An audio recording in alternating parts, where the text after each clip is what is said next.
Diagnosis निदान करण्यासाठी काय केलं जातं? कोलोरेक्टल कॅन्सरमध्ये काय बघितलं जातं? अर्ली स्टेजचं सिम्पटम तुम्हाला मी सांगितलं सर. अर्ली स्टेजमध्ये सिम्पटममध्ये काहीच सिम्पटम नसतात. कॅन्सरचं लक्षण काही दिसत नाहीये, कारण तो खूप छोटी कळी आहे.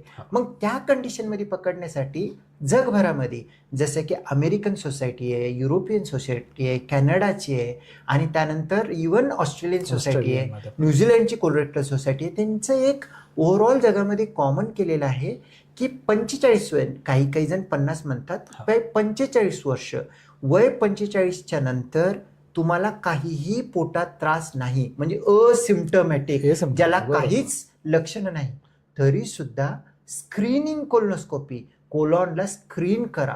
स्क्रीनिंग टेस्ट करण्यासाठी काही गोष्टी आहेत. एक ब्लड टेस्ट आहे, ब्लडमध्ये स्टूलमध्ये ब्लड आहे का बघण्यासाठी. ते कधी पॉझिटिव्ह कधी निगेटिव्ह, इतकं सेन्सिटिव्ह नाही. त्याच्या व्यतिरिक्त CT करायला सांगतात. पण सर्वात चांगलं, एक चांगलं एक्सपर्ट कोण, पूर्ण मोठी आतडी स्क्रीन करायचं.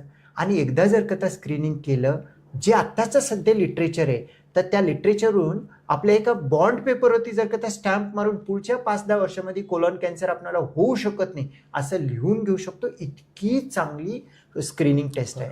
आणि त्यात स्क्रीनिंग कोलोनोस्कोपी जर का आपल्या फॅमिलीमध्ये कोणी जर का फर्स्ट डिग्री रिलेटिव्हमध्ये कोलोरेक्टल कॅन्सर आहे, काही काही फॅमिलीमध्ये कोलोरेक्टल कॅन्सरचं प्रमाण जास्त असतो, जसं की FFP आहे, जेनेटिक आहे, तसं काही असेल, किंवा आपल्या घरामध्ये आई वडिलांना, कारण एखाद्या 40 वर्षामध्ये आणि त्यांच्या आई वडिलांना एक 60मध्ये कॅन्सर असेल, तर त्या फॅमिलीमधले सगळेजणांनी कोलॉन स्क्रीनिंग करायला हवं. कारण कोलोनोस्कोपी एक इतकी सुंदर टेस्ट आहे.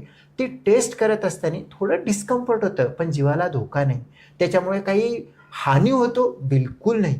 पण 45च्या नंतर न विसरता कोलोनोस्कोपी करायला हवं. आणि कोलोनोस्कोपी सुद्धा कोलॉन स्क्रीनिंग आहे, हा डायग्नोस्टिक नाही, एक चांगल्या सेंटरमध्ये करायला हवं. कारण प्रॉपर कोलॉनला पूर्ण बघून आलं आणि कोलोनोस्कोपी केलेले एक्सपर्टनी सांगितलं तुम्हाला काही पॉलिप नाही आहे, कळी नाही आहे किंवा काही कोलॉनचा त्रास नाही आहे, तर तुम्ही 10 वर्ष काहीही आजारांना आपल्याला मोठा त्रास होऊ शकतो, पण कोलोरेक्टल कॅन्सर येऊ शकत नाही.